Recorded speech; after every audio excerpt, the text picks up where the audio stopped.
Isinailalim na sa state of calamity ang Dagupan City sa Pangasinan. Yan ay matapos lumubog sa malalim na baha ang mga kabahayan.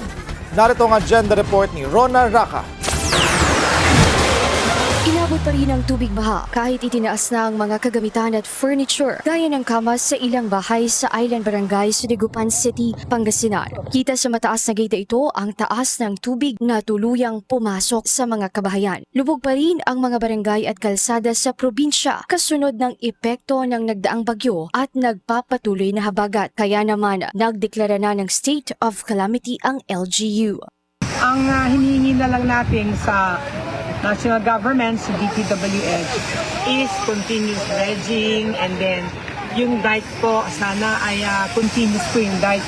Hindi rin nakaligtas sa malalim na baha ang ilan pang mga bayan tulad ng bayan ng Calasiao, Lingayen at Santa Barbara.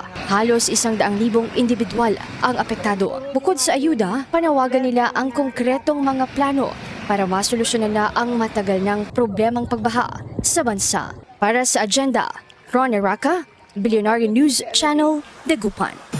Manatiling nakatutok sa Billionaire News Channel. Sumubaybay sa aming social media accounts at mag-subscribe sa aming YouTube channel para sa mga eksklusibong balita at storya.